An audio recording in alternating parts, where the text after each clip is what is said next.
about this victory, Michael, that you have had. Talk about the significance of what Stanford has done. Certainly. Good morning. It's an honor to be with you.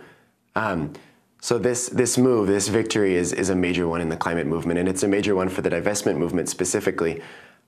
This is one of the first major acknowledgments on the part of the administration of a major university that anthropogenic climate change is a risk, and that the dollars that we are investing and funding our education off of contribute to that pretty directly. So we're incredibly excited, and we're proud of our university that you've used, anthropogenic, Michael. Explain what anthropogenic means. Sure. Man-made climate change. We are the drivers, and our burning of fossil fuels are the primary drivers of this climate change. So Michael, can you explain how it is that you organized this campaign and how you got as many people, students and professors involved that led to its success? Sure. So our generation is one of the first to have been raised the entirety of our lives with this looming specter of climate change on the horizon. But tangible action that can be taken is often evasive. So when this opportunity presented itself to take our voices and unite them as students, to leverage the power and the name of our institution that represents us and that we represent, I think students were really, really excited, and they jumped on board.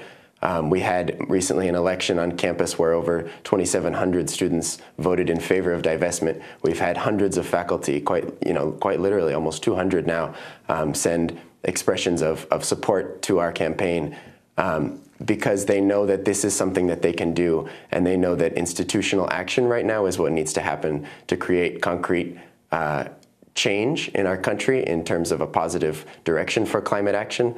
But also just to create this bigger space for dialogue, because our institutions have names and they need to be part of that.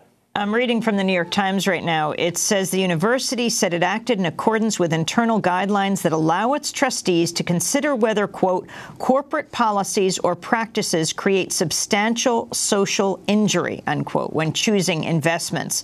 Coal status is a major source of carbon pollution linked to climate change. So practically, what does this mean? Are you talking about Stanford divesting from some, 100 companies globally? Yes, it does. It means that Stanford's going to remove all of its direct investments in a list of companies. We presented them a list of the 100 coal companies with the largest fossil fuel reserves, the largest amount of carbon in their reserves. And they're going to set up some dynamic parameters by which companies can enter and exit that list as their control of those reserves change. But yeah, practically that's exactly what that means, is that Stanford is going to stop supporting them and stop funding our education on those companies, those approximately 100 companies that are mining and extracting the coal. I want to turn to Harvard. Last Wednesday, 6 students with the Divest Harvard campaign blockaded the main entrance to University President Drew Faust's office and called for an open meeting about fossil fuel divestment. This is climate justice activist Tim DeChristopher, who is now a student at the Divinity School, speaking at a rally after the action.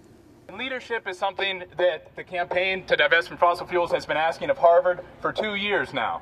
We've been asking them to be a leader on confronting the climate crisis and taking responsibility for our investments.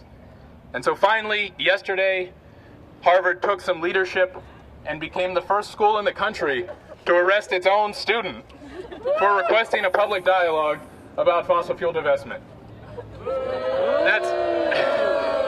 It's not exactly the kind of leadership that we were looking for. As an institution with $32 billion in our endowment, as long as that money is invested in global markets, it has a global impact. That $32 billion is 32 billion connections to the broader world. And every one of those connections has an impact on real human lives. And every one of those 32 billion connections has a responsibility that comes with that impact. And Harvard has a responsibility to hear the voices at the other ends of those $32 billion. That was Harvard Divinity School student and climate activist Tim DeChristopher speaking at a Divest Harvard rally last week. Last year, DeChristopher was released after serving 21 months in jail for interfering with a 2008 public auction when he disrupted the Bush administration's last-minute move to sell off oil and gas exploitation rights in Utah. So, Michael, could you talk about how it is that Stanford's campaign was so successful and Harvard and other universities have responded so poorly to students' campaigns to divest from fossil fuels?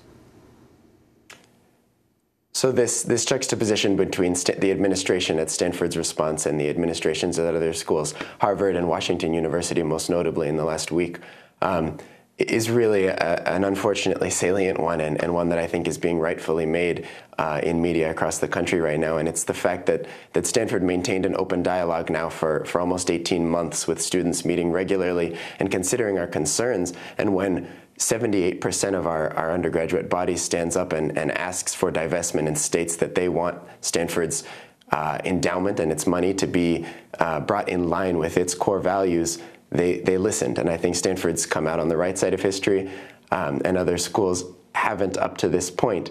But I think that one of the most important points to be stressed on this is that there is still time for these other universities to go ahead and take that step and follow Stanford and the other schools that have come even before Stanford's lead. And I think I would actually say that it's integral at this point that for the success of our society in terms of moving past fossil fuels, these other universities do recognize the calls of those students that they've been reacting so negatively to thus far. Groups across the country who are fighting Peabody Energy have put out the call for a national day of action for tomorrow when the company holds its annual shareholder meeting in St. Louis. In a related effort, as you mentioned, Michael, students at Washington University's St. Louis campus held a 17-day sit-in campaign to remove Peabody Energy CEO Greg Boyce from the school's Board of Trustees. At a rally on campus in April, students laid out their other demands for the university to cut ties with the coal industry giant. We have a general concern for corporate responsibility and accountability. We want to hold WashU accountable for the relationships that they have with these corporations. And we just really are concerned with the social injustices that Peabody perpetrates daily. We have concern for the way that Peabody destroys communities and destroys the environment. And we don't want WashU to be a part of the fact that Peabody launders their reputation through universities and nonprofits and philanthropy. Yeah. So we really want that.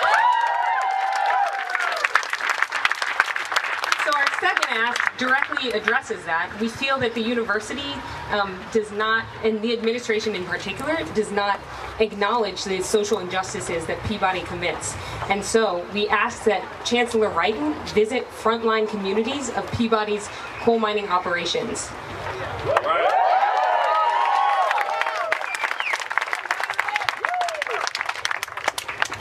And our third ask is that WashU change the name of the Consortium for Clean Coal Utilization to something that represents a non-industry term, because clean coal does not exist. Washington University students speaking at a rally on campus in April, and this is another student, Sam Lai, addressing Peabody Coal's CEO Greg Boyce. He reads a poem by Vern Benally, a resident of Black Mesa, Arizona, which has felt the effects of Peabody's extraction. The poem is called Dear Mr. Boyce.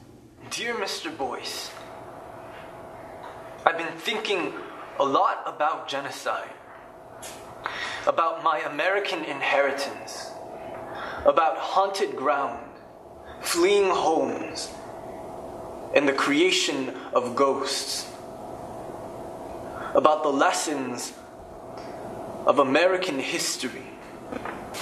Mr. Boyce, I haven't heard the phrase forceful relocation of Native Americans since high school history class. I didn't think I would have to. I haven't thought about what it's like to breathe coal dust in a long time either. To open your window and feel a sting in your eyes. To sneeze and watch the tissue turn black. To develop asthma at the age of 22 because you play soccer in your backyard. I know. It isn't easy to make energy and make profit without destroying the environment or exploiting workers, but it's not our job to come up with solutions. It's yours.